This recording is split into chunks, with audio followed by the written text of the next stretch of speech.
El escaparate abre sus puertas para invitar al arquitecto y pesebrista antioqueño Luis Fernando Betancur. Bienvenido usted a nuestro programa. Muchas gracias, Humberto. Aquí atento pues a este diálogo tan interesante sobre este pesebre, que es una obra que se ha convertido en un referente a nivel, creo que nacional y hasta internacional, que es muy visitado y muy querido por la gente. Su cercanía con la Iglesia Católica y su fascinación por la historia de San Francisco de Asís, a quien se le atribuye la primera recreación registrada de un nacimiento de Jesús, fueron los principales motores que lo llevaron a usted a volverse acólito y darle vida a ese pesebre. Betancur luego terminaría adentrándose por los senderos de la arquitectura. Así terminó formándose como arquitecto de la Universidad Pontificia Bolivariana y ejerciendo por más de 3 décadas su profesión, hasta hace poco desempeñándose como curador urbano segundo de Medellín. ¿Cómo, dónde y cuándo nació su importante pesebre, arquitecto? Humberto, este pesebre empieza digamos, en los albores de mi infancia, cuando estamos todos en nuestro hogar en la época navideña haciendo ese pesebre de cartulina, eh, que lo hacemos con tanto cariño y como con ese fervor navideño. En esa época empieza la gente a ver que hago unos muñequitos de plastilina y unas cosas muy lindas, y empezaron a insinuarme que estudiara arquitectura, y cosa que hice. Y una vez empecé a estudiar arquitectura a mis 17 años, conociendo toda esta bella historia del pesebre, mencionadas a San Francisco de Asís, mi gran cercanía con la iglesia, de la cual fui acólito en la niñez, me permitió tener la idea de pura inspiración de hacer un pesebre para la iglesia. Y como ya había empezado a estudiar arquitectura, se me facilitaba el manejo del cartón paja, así que hice un pesebre a escala 1:20 de unos 40 metros cuadrados junto al sagrario. Fue del agrado del pueblo, del señor obispo, del párroco, y ahí empezó esta tradición, Humberto. Eso fue en los años 80. Fue un pesebre que emulaba también toda esta historia del pueblo antioqueño, con el nacimiento del niño Jesús, por supuesto, al fondo. Y así empezó poco a poco esta tradición que ya lleva más de 20 años. ¿En qué sitio está ubicado el pesebre? El pesebre está ubicado entonces en la nave derecha de esta iglesia neogótica, que es el santuario del municipio de Venecia, el santuario San José, que es, digamos, la iglesia principal del pueblo. Entonces empieza en la nave derecha junto al sagrario. Este primer pesebre se destruye desafortunadamente en su bodegaje. Hubo un accidente con un acueducto y como era de cartón paja se destruyó. Me tocó esperar un tiempo a volver a coger impulso. Fueron por ahí unos 10 años, y ya en los años 90 quise hacerlo de nuevo, pero ya lo hice en madera, y nuevamente hice un pesebre de unos 40 metros cuadrados que empieza a crecer poco a poco cada año. Recuerdo que la primera vez ya llegué a ocupar todo el primer intercolumnio de 7 intercolumnios que tiene la nave, y cada año empecé a pedir permiso para crecerme medio intercolumnio, y luego ocupé el segundo, y así sucesivamente hasta que hoy el pesebre ocupa toda la nave. Y tiene un área de 322 metros cuadrados, Sí, alimentado señor. con 2 kilómetros de cable eléctrico e iluminado con 2.000 bombillitos, amenizada con 2.950 habitantes, muñecos de madera, tela y plastilina. ¿Cómo fue todo ese proceso de la expansión del pesebre y la definición de todos los elementos que contiene tan importante pesebre? Mira, Humberto, una vez yo decidí que iba a ser un pesebre costumbrista. Imagínate, todos los que conocemos las poblaciones colombianas empezamos a darnos cuenta de la cantidad de cosas tan lindas que hay allí, el día a día, la vida cotidiana de los pobladores, y es tal la cantidad de escenas típicas de pueblos que tienes una materia prima para quedarte, yo creo que toda una vida reproduciéndolas. Entonces, cada año, dependiendo también de mi capacidad y de mi tiempo, hacía escenas como la salida de misa, la plaza de mercado, el entierro a hombro, la escuelita, la llegada de mulas, todos estos negocios que vemos en los pueblos, que la panadería, que la zapatería, que la notaría. Todas estas escenas las quise ir volviendo una realidad y es lo que más le antoja a la gente cuando visita el pesebre, porque ven allí reflejada su vida, ven todas esas costumbres y esto hace que cada año entonces haya más habitantes en el pesebre porque voy requiriendo de ellos para mostrar todas esas escenas. Entonces ha sido el motor de crecimiento del pesebre. Súmale que hace aproximadamente unos 5 años de inspiración mía, y es lo que ahora hace tan único el pesebre, quise meterle relato bíblico. ¿Qué es el relato bíblico? Es impregnar, digamos, este pesebre tradicional, impregnarlo de las historias de la Sagrada Escritura, tanto del Antiguo como del Nuevo Testamento. Entonces aparece la Torre de Babel, aparece el Arca de Noé, aparecen escenas del Nuevo Testamento como el bautismo de Jesús por Juan Bautista. Aparece el Edén, nuevamente yéndonos al Antiguo Testamento, con Adán y Eva. Entonces, cada año yo estoy enriqueciendo el pesebre con relato bíblico. Por ejemplo, este año aparece el paso del pueblo hebreo por el Mar Rojo, que ha sido un gran reto, pues, haberlo logrado. Y allí está Moisés con su báculo y el ejército del faraón atrás acosando al pueblo hebreo. Ya este año está la escala de Jacob. Hay unas historias muy bellas bíblicas que empiezan a llenar el pesebre de una motivación bíblica muy especial en medio de toda esa trama del pueblito colombiano, del pueblito colonial. Aparte de eso, Humberto, tuve también la inspiración de, digamos, adornar el pesebre con relato literario. Entonces, el año pasado, por ejemplo, tuvimos a Don Quijote de la Mancha. Entonces tú vas caminando y de pronto al lado de una casita de pueblo encontramos el molino de viento y encontramos imagínate, a Don Quijote de la Mancha montado en Rocinante con su lanza y al lado su fiel escudero. Este año aparece en relato literario Romeo y Julieta. Y ya en este momento estoy elaborando el que va a ser el año entrante, que pienso hacer la escenificación de Nuestra Señora de París, del autor francés Victor Hugo. Entonces, son muchas historias que cada año hacen que, por ejemplo, los niños, vamos a hablar de los niños que son los seguidores número 1 de mi pesebre. Los niños ya están encontrando relato infantil. Entonces, el año pasado teníamos a Pinocho, a Caperucita Roja. Este año tenemos a Ricitos de Oro, a Blancanieves y los 7 enanitos. Y ya estoy elaborando para el año entrante, por ejemplo, ya empecé a hacerlo, los 3 cerditos. Y se me escapaba que también tenemos a Simón el Bobito. El año entrante va a estar la pobre viejecita de Rafael Pombo. Son cosas magníficas porque a nadie se le había ocurrido meter en el pesebre todas estas historias y relatos que, por supuesto, entran en sintonía con todo lo que está expresado en este pesebre de Venecia, donde, por supuesto, lo más importante es el nacimiento del niño Jesús, que este año está completamente nuevo. 400 edificaciones en madera para las que se requirieron cerca de 2.000 metros lineales de tabla de madera balsa, más 200.000 tejitas de barro puestas en sus techos, más 100.000 baldosas y ladrillitos a escala, 450 metros cuadrados de icopor, más de 1.000 unidades de musgo artificial, más de 40 galones de pintura, cadena montañosa de 60 metros lineales y un río de 25 metros de largo, 200 movimientos mecánicos y de agua decorado con más de media tonelada. Bueno, seguiremos la descripción en la medida en que vaya desarrollándose el programa, pero le pregunto, ¿usted es amante del Quijote?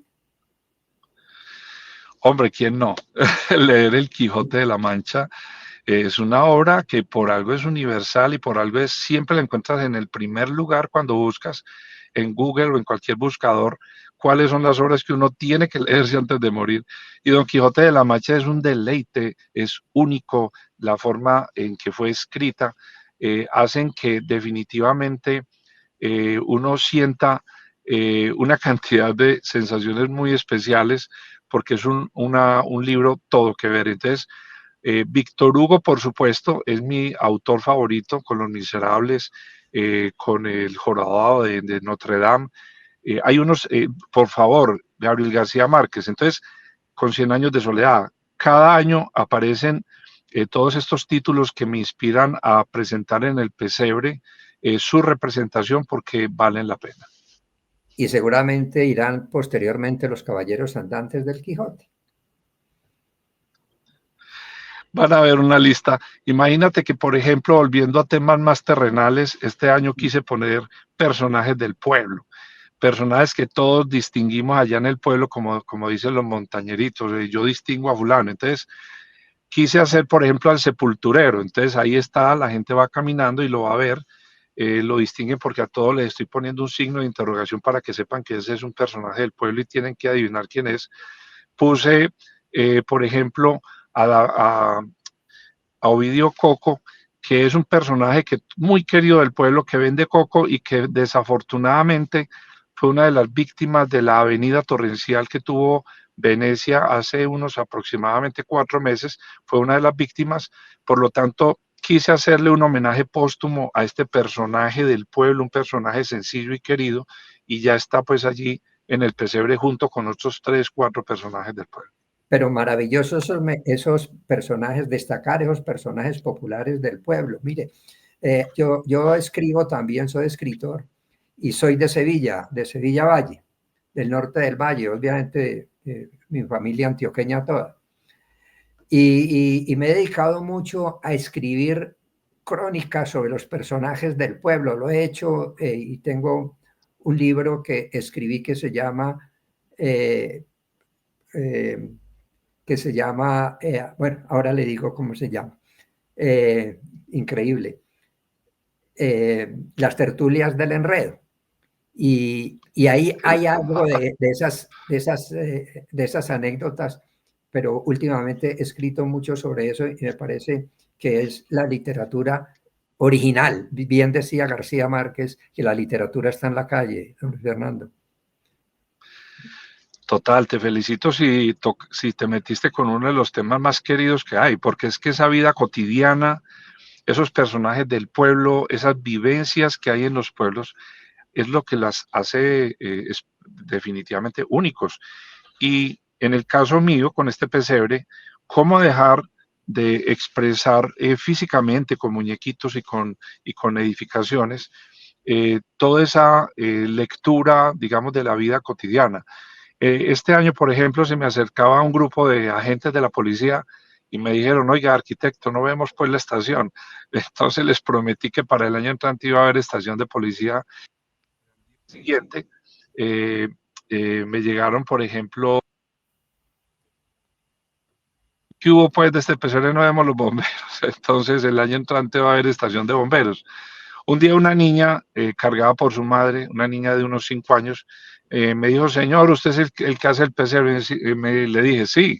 Y es que yo no veo un picadero. El picadero, pues no sé si sabes, Humberto, es un sitio donde se entrenan los caballos. Sí, claro. Le dije a la niña, para el año entrante el picadero. Y al año entrante hice el picadero. Entonces, ahí voy comprometiéndome con la gente y me encanta que vamos llenando esos vacíos de la vida diaria de los pueblos. Eso que tú escribiste, qué nombre tan lindo el que le diste a tu libro, es un muy lindo nombre. Son 2 nombres de libros que lo incitan a uno a leer el libro. Me parece que es lo que te decía ahora, es la materia prima que lo anima a uno a hacer estas obras, en el caso tuyo literaria, en el caso mío de pesebre, y hay materia, pero para mucho rato. 200 movimientos mecánicos y de agua, decorado con más de media tonelada de guijarros, piedritas de río. Para su plataforma se emplean más de 1000 tablas largueros. Originalidad y novedad son 2 palabras perfectas para describir este sorprendente pesebre que combina con relatos bíblicos, literarios, infantiles, entre otros, la tradición navideña de la pequeña aldea. Bien lo explicaba usted. Don Luis Fernando, ¿cómo fue, cómo ha sido la construcción de los personajes? Es decir, esos personajes, ¿quién los fabrica? ¿Cómo se fabrican? ¿Qué elementos utilizan? De las figuras humanas. Humberto, Sí, siga. Sí, correcto. Mira, yo utilizo madera. Es una madera que yo tallo y complemento esa madera con plastilina, con hilo, con tela, con cuero, hasta que logro encajar el personaje. Cuando se trata de los habitantes del pueblo, digamos que los hombres llevan su carriel, su ruanita, su sombrero, y si se trata de mujeres, pues van con su vestido.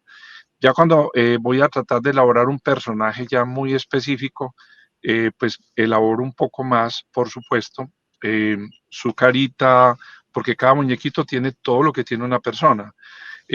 Para hacer en escala 1 en 20 no es fácil, para que eh, digamos, las personas que nos están escuchando y viendo lo entiendan. Un muñequito de esos tiene aproximadamente 5 centímetros de estatura, digámoslo así. Entonces, ponerle a la cara los ojos, los párpados, hacer la nariz, la boca, los oídos, las orejitas, el cabello, el cuello, las manos, los dedos. O sea, es un trabajo que me tarda a mí por cada muñeco unos 45 minutos trabajando de corrido, pero recuerden que son ya 2.950, entonces se podrán imaginar ustedes cuánto tiempo ha invertido allí para poder lograr esta cifra. Sumale lo que mencionabas ahí, hay 200 movimientos, entonces estos movimientos los hago yo, o sea, yo hago los mecanismos, son mecanismos hechos en madera, son mecanismos muy simples, pero yo mismo los elaboro para que se logre, digamos, en el pesebre, esas vivencias sean más reales. Entonces tenemos, por ejemplo, un campesino jalando una mula y tiene su movimiento. Tenemos una señora limpiando una alfombra, la gente pasa y los ve y de hecho les causa hilaridad porque hay unas escenas muy cómicas, muy lindas, muy de la vida cotidiana. Entonces, hay más de 50 bombas de agua que mueven todo el pesebre y de ahí que se requieran lo que mencionabas ahora, 2 kilómetros de cable. La parte eléctrica la hago yo también, no la delego, ya que un solo cortocircuito en 322 metros que tengo de pesebre con 400 edificaciones, pues sería fatal. Entonces, el 100% del pesebre lo elaboro yo y lo monto yo con el fin de garantizar de que todo funcione de perfecta manera. Tal vez vi también como una roca o unas partes de edificios en Ronda, en España. Mira, lo que pasa es que el pesebre tiene de telón de fondo digamos, una cadena montañosa. Esa cadena montañosa, con el tiempo quise, digamos, anteponerle también un nuevo, digamos, también telón de fondo, inspirado en esa arquitectura de Ronda. No sé si has ido o conoces las edificaciones de Ronda en España y en varias partes de Europa. Son estas viviendas colgadas en los acantilados. Entonces me pareció muy apropiado como que allá al fondo estuvieran, son edificaciones de 2, 3 niveles y van pegadas al acantilado, entonces también aparecen allí. Esas inspiraciones en cosas que la gente más o menos ha visto, ha escuchado y sabe que existen, me parece muy lindo porque le dan un toque, internacionalizan un poco el pesebre. Por ejemplo, este año apareció el puente de Vecchio. Tengo la versión, digamos, del pesebre del puente de Vecchio y está metido en un área de agua, lo que lo hace muy especial. El año entrante va a haber también otro referente arquitectónico. Voy digamos, a inspirarme en todo este tema de las 7 maravillas del mundo antiguo. Entonces ya me puse el reto de hacer para el año entrante los jardines colgantes de Babilonia. Entonces, son cosas que la gente ha escuchado, ha estudiado, ha leído o ha visitado y las va viendo en el pesebre.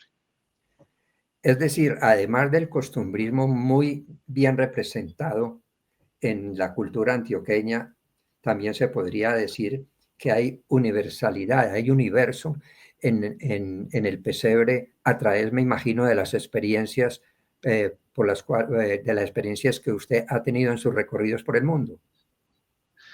Así es, Humberto. La verdad es que he recorrido mucho mundo y voy a ver cómo hago para que cada año, en un lenguaje arquitectónico colonial, se expresen esas vivencias y esas edificaciones que forman parte de nuestra historia universal.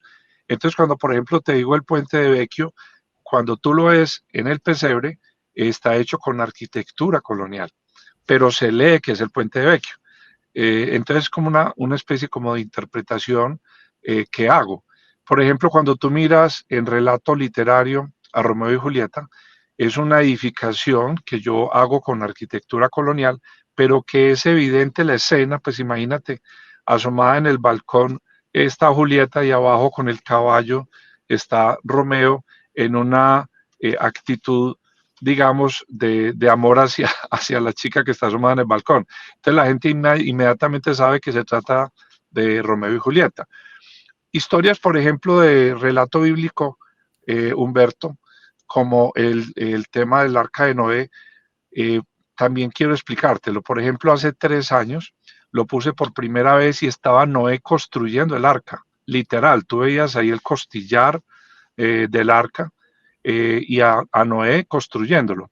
El año pasado ya se veía el arca terminada y la familia de Noé calafateando el casco y los animales entrando al arca. Este año ya empezó el diluvio, entonces está el arca terminada, Noé en la proa y empieza a salir agua por todas partes, de la tierra, del cielo, y el año entrante entonces es la cuarta y última escena, ya va a haber diluvio, el diluvio ya completo. Entonces, el año entrante es un reto para mí expresar ese diluvio y cuando la gente llegue a ese punto digan, mira caramba, ya hubo diluvio. Y todo eso no desencaja de toda la lectura del pesebre costumbrista. Y la escena de la destrucción de Sodoma y Gomorra. Es mi favorita y la favorita de muchas personas porque es que no se lo sueñan. Cuando llegan, les dicen, vea, ya hay un pesebre y entran y se sorprenden porque lo primero que ven son unas casas destruidas, incendiadas.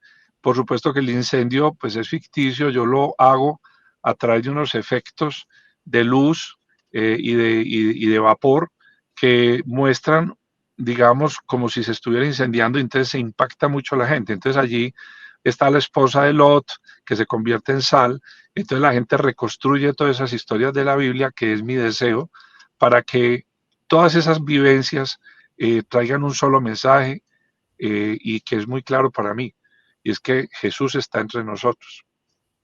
Y la escala de Jacob y el templo de Salomón, entre otros.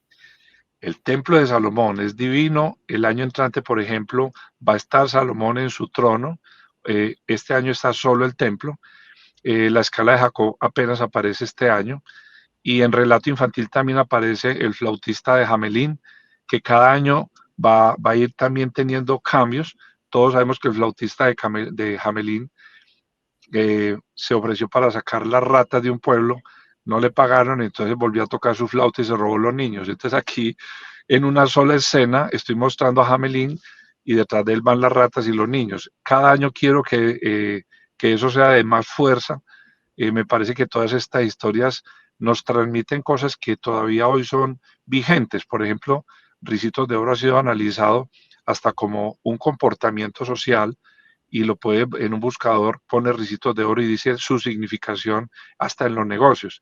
Entonces todo es vigente, todo es conocido por la gente y todo se amalgama en esta aldea navideña. ¿Por qué escogió usted Venecia? Humberto, escogí Venecia porque es mi pueblo. Yo nací en Medellín, pero me llevaron de un añito para Venecia. De ahí que yo jocosamente, cuando me dicen que de dónde soy, yo digo que me pelean entre Medellín y Venecia. Lo digo pues obviamente por molestar.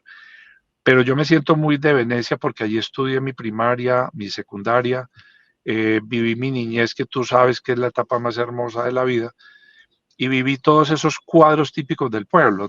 A mí me tocó vivirlo. Me tocó ir a la plaza de mercado, me tocó todo esto de la escuelita, la salida de misa, los arrieros, me mantenía en las fincas.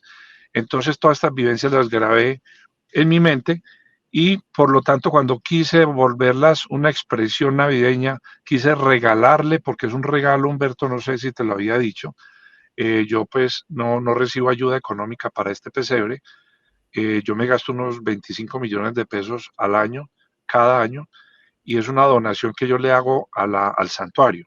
Y lo que se recoge para que la gente, cuando entre, quiere dar una limosna o una contribucioncita que se pide 2.000 pesitos, es solo para el santuario. Yo no recibo ningún tipo de dinero. Entonces es una obra que quise hacer en mi pueblito. Lo prometí, de hecho, es una anécdota cuando yo me gradué en la iglesia, la graduación fue en la iglesia. Al salir me senté con un compañero y el compañero fue el que me jaló la lengua, me dijo, bueno, vamos a prometer que no nos vamos a olvidar de este pueblito. Y yo cumplí, Humberto, nunca me olvidé de él y es por eso que llevo 20 años haciendo este hermoso pesebre. El Ministerio de Cultura o la Secretaría de Cultura de Antioquia, ¿no lo han convocado a usted como para que en alguna oportunidad instale usted en Medellín o en otra parte de Colombia o en otro sitio de Antioquia el pesebre? Humberto, yo he recibido varias, digamos, propuestas, todas muy especiales. Eh, Han habido municipios que me han solicitado el favor de que les haga un pesebre igual. Por supuesto, les digo que no porque no me da tiempo. Yo tengo también mi actividad profesional, entonces no tengo tiempo. Centros comerciales de otros países me han pedido que les venda, así sea, piezas. Y sí, la verdad es que, bueno, yo he recibido reconocimientos, de hecho el año pasado recibí un reconocimiento de la Asamblea Departamental, he recibido muchos reconocimientos y solicitudes de parte de entidades para que mueva el pesebre. La Universidad de Antioquia una vez me solicitó el favor de que lo exhibiera en la universidad la parte de producción de café, Humberto, todo lo que es toda la elaboración del café, los cafetales mismos, el secadero de café, el beneficiadero, y así lo hice, lo expuse allá. Y el año pasado tuve una propuesta muy, muy concreta de EPM de Medellín para montarlo en el río con los alumbrados de Medellín y digamos, dejar a Medellín como el anfitrión de este pesebre. Me dijeron que lo que yo necesitara para montarlo. Pero ocurrió esta tragedia y por solidaridad con mis coterráneos quise que siguiera en Venecia, Humberto. Me imagino que usted necesita una bodega inmensa para poder, no sé, primero, ¿cuánto tiempo está exhibido el pesebre en Venecia? Humberto, el pesebre, digamos que tradicionalmente se exhibe todo diciembre y todo enero. Existe la idea de dejarlo en exhibición permanente, es una idea que estamos evaluando en este momento, ya que como es un corto espacio de tiempo, las filas para verlo a veces son bastante extensas. Ayer me llamaban y yo estoy aquí en Medellín y me contaban que había una fila en 3 líneas que llegaba y le daba vueltas al parque. O sea, tampoco me interesa pues que se vuelva incómodo ver mi pesebre. A la vez que me siento súper feliz de que la gente esté yendo. Creo que habían 20 buses de todas partes de Antioquia que habían ido a visitar el pesebre. El pesebre ha cogido una fama increíble. Ya nos trae noticieros incluso a nivel internacional y es una fama muy linda. Entonces está todo diciembre y todo enero. Yo me tardo todo el año elaborando las nuevas piezas. Me demoro unos 3 meses restaurando el pesebre actual porque yo vuelvo y lo pongo, pero restaurado, en algunos casos modificado. Me tardo un mes y medio montando el pesebre, eso me tardo. No delego esto, lo hago yo personalmente. Entonces es algo que me ocupa mucho tiempo y por supuesto cuando ya entro a desarmar el pesebre, que me demoro también más o menos un mes, lo guardo, Humberto, en una bodega que tengo en la finca. Yo tengo una finca en Venecia que se llama La Alcazaba, ¿Es la cafetera? conocen. ¿Es Es una cafetera? finca de recreo, es de Ah, descanso y tiene algo de ganado y mucho monte que no he querido tocar, está un monte virgen. Cariñosamente le dicen a la finca mía, le dicen el Castillito porque es una finca alrededor de un patio central grande, muy mexicana. Algunos dicen que es muy mexicano, otros muy española, pero es un diseño pues mío, ¿y que tiene ganado de leche o de carne? de carne, pero Señor. poquito. La verdad, casi toda la finca está, me gusta mucho la naturaleza. Yo colindo con un cañón virgen, una quebrada hermosísima que te digo que es un sitio de inspiración también para trabajar este pesebre, pues allá tengo mi taller principal donde lo elaboro y tengo una bodega de 3 pisos donde guardo el pesebre, Humberto. Pues me imagino que el alcalde vive feliz, porque de todas maneras es una forma de mover la economía en Venecia. Es un aporte, diría yo, importante al Producto Interno Bruto de Venecia y del departamento y del país. Miles de turistas, no solamente de Antioquia, sino que creo pues de Colombia y del mundo asisten. Incluso se dice que en Guinness Record se considera este el pesebre más grande del mundo. Mira, en este momento el pesebre sí es visitado increíblemente por todas, digamos, sobra decirlo, por de todas partes de Colombia lo están visitando y ya hay personas que vienen desde el exterior a conocerlo. Hemos visto gente de Estados Unidos, de Japón, de Europa, de Asia. Es un pesebre que cada vez está cogiendo un impulso bien grande. Es un motor de la economía ya porque es reconocido pues como un jalonador de Claro. turismo. Para que te formes una idea, pues el santuario recogió casi 100 millones de pesos el año pasado solo de la gente regalando 2.000 pesitos a la entrada, pero se sabe que lo visitaron más de 100.000 personas. Entonces está por descontado que es un pesebre ya muy visitado, es un pesebre muy famoso y lleva más o menos, Humberto, 5 años catalogándose como el más grande del mundo en su especie.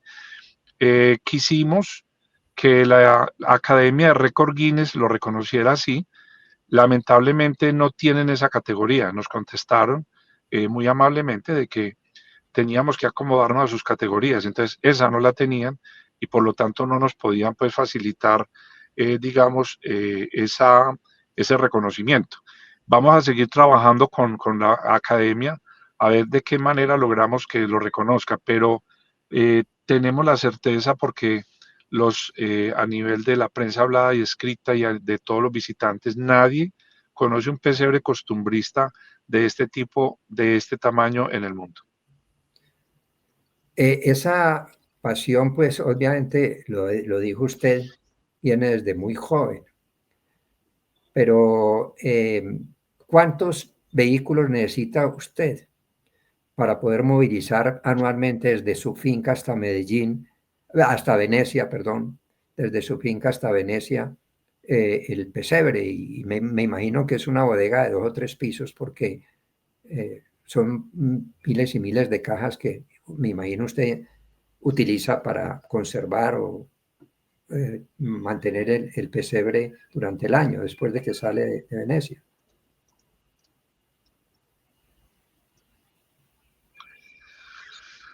Sí, Humberto, a ver, yo tengo, digamos, un vehículo adaptado para estos efectos.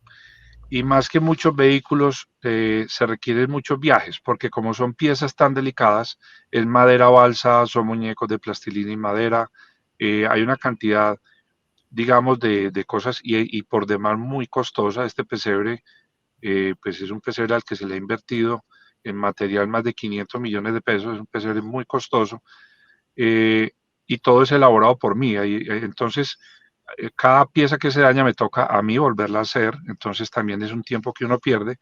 Entonces, tenemos un vehículo que para montar el pesebre hace 30 viajes de la finca, que está más o menos a 5 kilómetros, 4 kilómetros y medio del pueblo, por una carretera muy mala.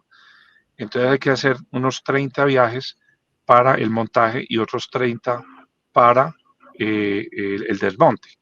Y adicionalmente se utiliza ya una jaula grande para mover las cosas de volumen, como son las montañas, hay unas fuentes bastante grandes, roca, porque el pesebre tiene mucha decoración con roca, la madera, son varios viajes de madera, entonces se utiliza un vehículo grande, varios viajes, y un vehículo pequeño, unos 30 viajes, y el bodegaje, como tú lo acabas de decir, es en una edificación de 3 niveles, no se pueden utilizar cajas, no es posible hacerlo, entonces las piezas quedan no a la intemperie porque pues es un espacio cerrado, pero sí puestos en repisas porque todo el tiempo yo necesito estarlas viendo, cuidando de que estén en buen estado, porque en una caja pueden sufrir más increíblemente.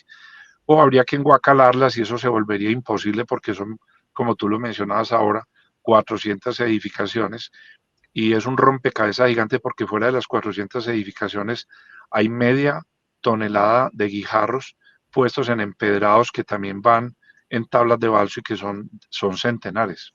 Verdaderamente su pesebre se ha convertido en una empresa que genera riqueza, que genera ingresos a la parroquia, más de 100 millones, dice usted, el año pasado, y obviamente usted genera empleo, porque me imagino que son muchos los empleos que utiliza en el desmonte y en la construcción del, del pesebre.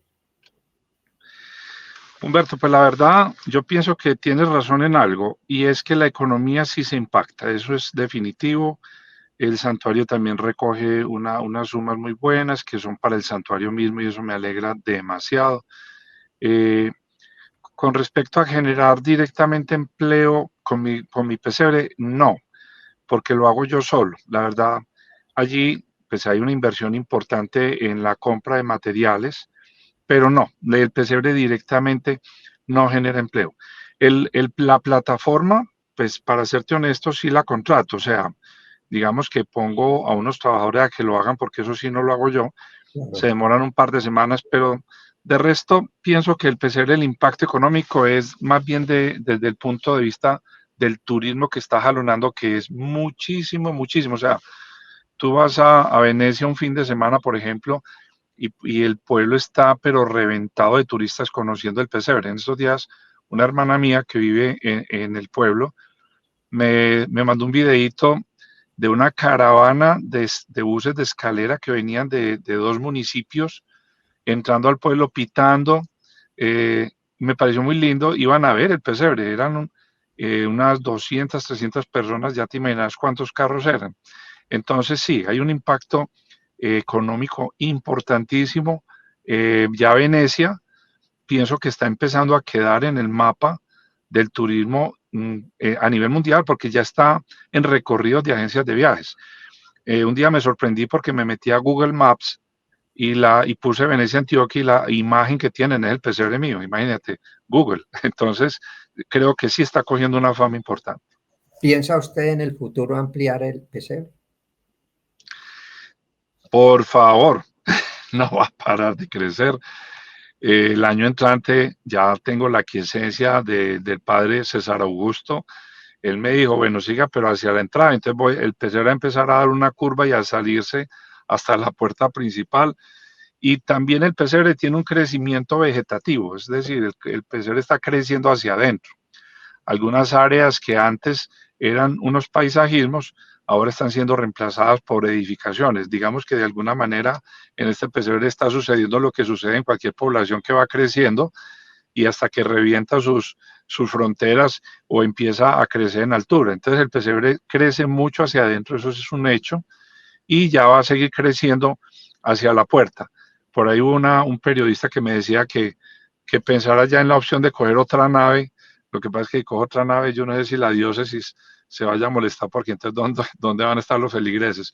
Pero sí, la idea es que el pesebre siga creciendo. Hay algunas ideas muy un poquito locas todavía para el día de hoy que podrían eventualmente pensar en que el pesebre, digamos, sea outdoor, o sea, crezca hacia afuera. Lo que pasa es que ahí se me vuelve un poquito más complejo el tema, pues por el medio, por el clima, ¿verdad? Que si llueve, entonces el pesebre tiene que ser a prueba de agua y unas condiciones especiales en los materiales, pero hasta eso hemos pensado que el pesebre sea no solo indoor, sino outdoor. Me imagino que la arquidiócesis de Medellín, ¿a qué arquidiócesis pertenece la iglesia? Este es de la diócesis de Caldas, Humberto. Me imagino que el obispo vive muy contento con usted. Bueno, la verdad no sé si estoy contento conmigo porque no lo veo mucho, pero es evidente que conocen del pesebre, saben de él, porque de hecho, pues el párroco está en constante, pues obviamente, comunicación con el ecónomo y con el obispo, y este es un pesebre que se ha vuelto ya voy a usar una palabra muy rimbombante, es una reliquia ya, o sea, es algo que el santuario de Venecia, pienso que es un atractor de feligreses y de creyentes de nuestra religión muy importante. ¿Cuál es su escritor favorito? Yo tengo una obsesión en la vida aparte de mi pesebre, porque mi pesebre es una obsesión. La otra obsesión mía es la lectura, Humberto. Yo en este momento yo me leo constantemente 60 libros, o sea, yo todo el tiempo estoy leyéndome 60 libros, desde hace muchos 60 libros años en cuánto lo hago. tiempo? 60 No tengo libros. un tiempo para ellos, sino que los leo simultáneamente, o sea, en mi casa, en mi biblioteca hay 60 libros, todos los días leo un par de páginas mínimo de 6 de ellos, de tal manera que en 5 días son 6 por 5, 30, en 2 semanas son 60 libros, y soy de una lectura general muy fuerte. Me gusta la novela histórica, me gusta obviamente estudiar sobre historia de la arquitectura, sobre historia del hombre, la política me encanta, la sociología, la psicología, pero de mis autores, en mi autor favorito, el más, indudablemente te comentaba ahora, es Víctor Hugo. Amo a Víctor Hugo, y de los colombianos muero por Gabriel García Márquez. Creo que me he leído el 80% de su obra. ¿Ya se vio en Netflix 100 años de soledad?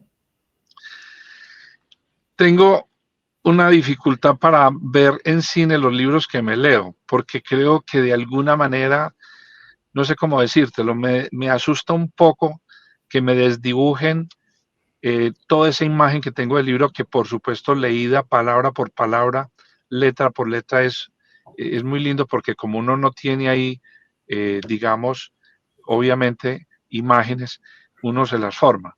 Entonces, cuando uno está viendo una película hecha sobre un libro, que no es que no lo haya hecho alguna vez, sí lo he hecho, algunas películas que he visto de libros que he leído, pero prefiero dejar intactas las imágenes que tengo después de haber leído. Entonces, sí, un día piqué 100 años de soledad y apenas vi las primeras imágenes que me parecieron muy fuertes, me empecé a desencajar y la paré.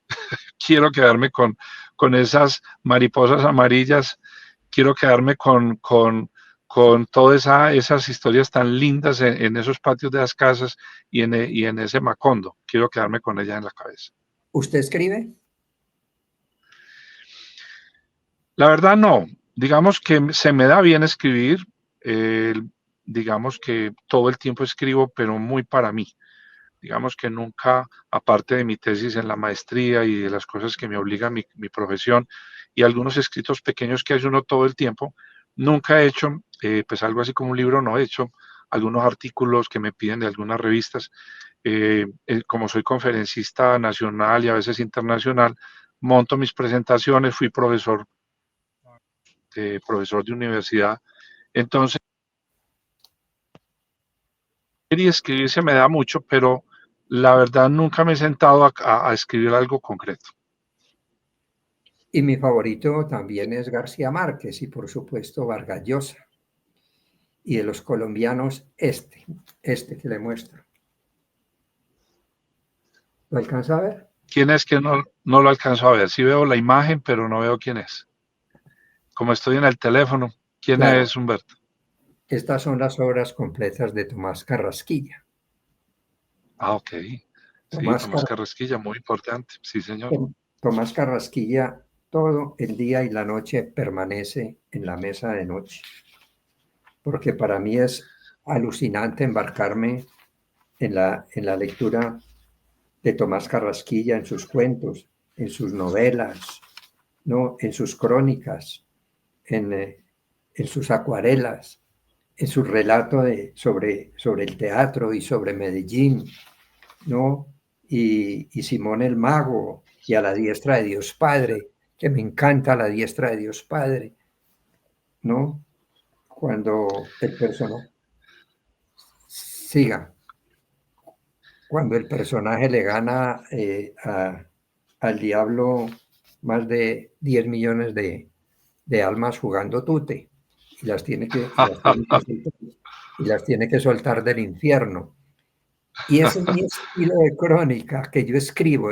Yo soy muy del realismo mágico, y yo diría que Tomás Carrasquilla, que el Premio Nobel de Literatura debería ser también para aquellos que han fallecido, porque la literatura de escritores de tanto impacto nunca mueren, arquitecto.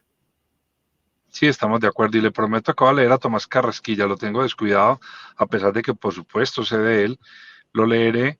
Y en mi pesebre, volviendo al tema, el año entrante también me voy a meter en un tema muy lindo que escuchándote hablar me hiciste acordar de esto y son los mitos y leyendas.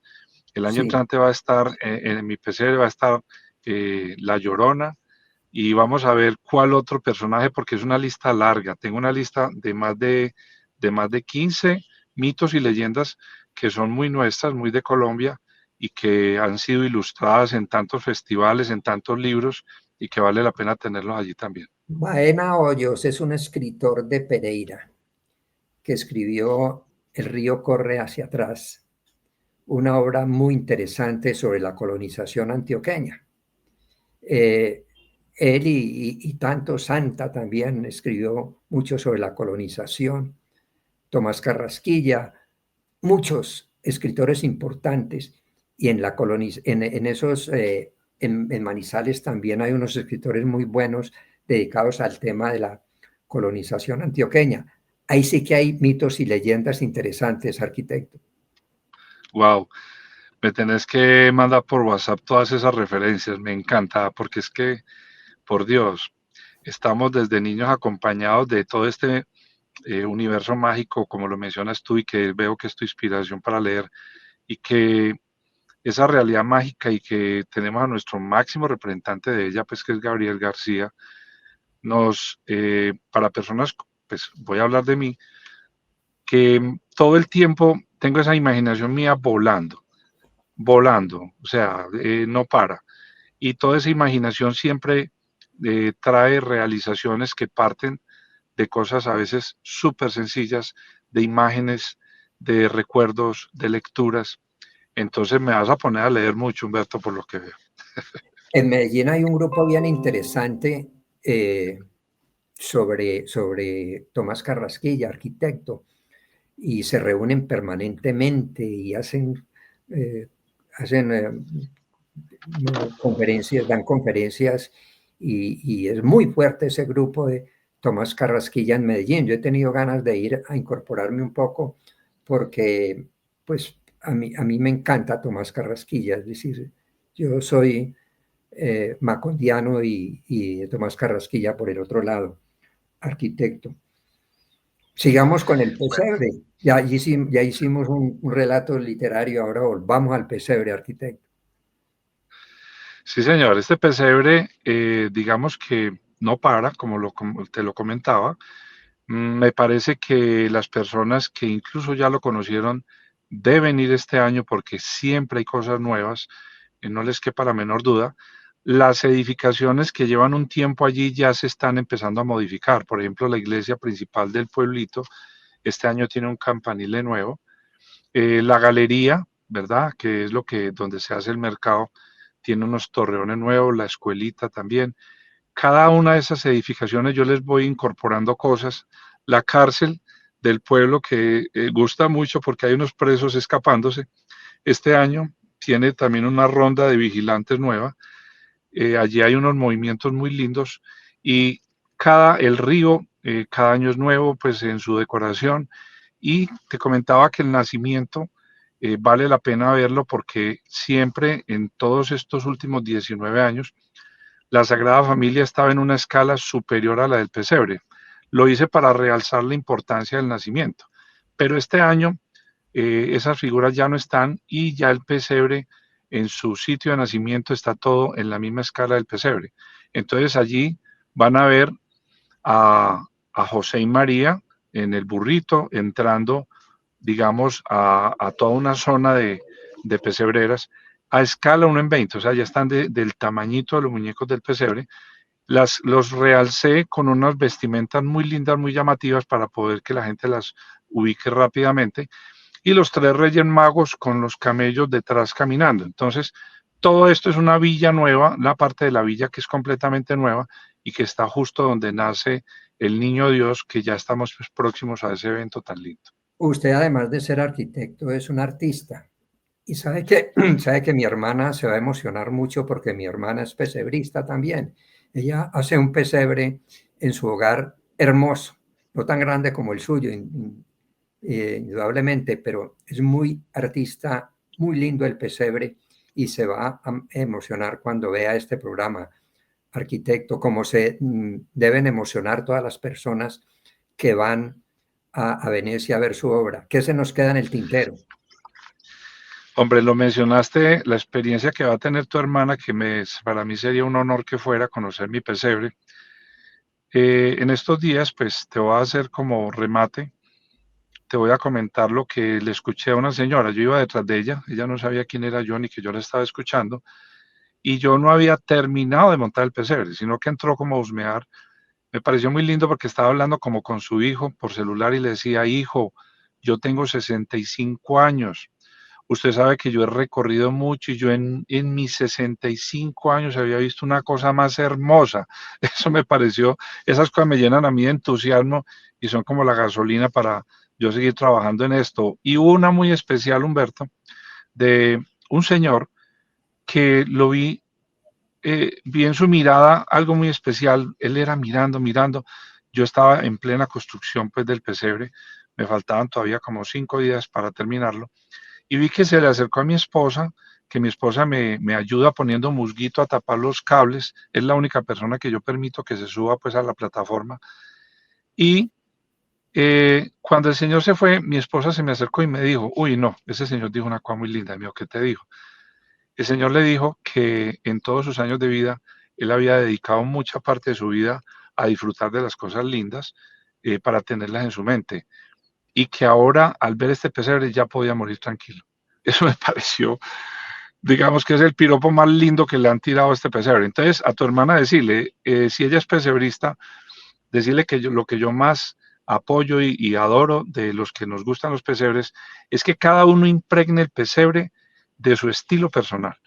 Bien sea un pesebre bíblico tradicional, Belén, un Belén que llamamos, o bien sea un pesebre costumbrista o de cualquier otro tipo, digamos que lo lindo es que cada uno de su propia inspiración haga a su estilo el pesebre. Este es un pesebre hecho a mi estilo y que espero que le guste. Una obra inmensa. Además, yo creo que usted no solamente se debe ganar un premio nacional de arquitectura como arquitecto, seguramente por tantas obras importantes en su profesión, sino por este pesebre. Es verdaderamente un ícono de la cultura colombiana, arquitecto. Bueno, Muchas arquitecto, gracias, Humberto. ha sido un placer haber estado con usted en el escaparate. Yo creo que le vamos a mostrar a Colombia y al mundo su gran obra, arquitecto. Dios te pague, Humberto. El honor es para mí. Un abrazo para todas las personas que nos están viendo y observando y escuchando y pendientes de este cuento tan rico que es un conversatorio que me deja muy contento y que voy a mantener siempre en mi mente, Humberto. Muchas gracias. Muchas gracias, arquitecto, que esté usted muy bien y felicidades.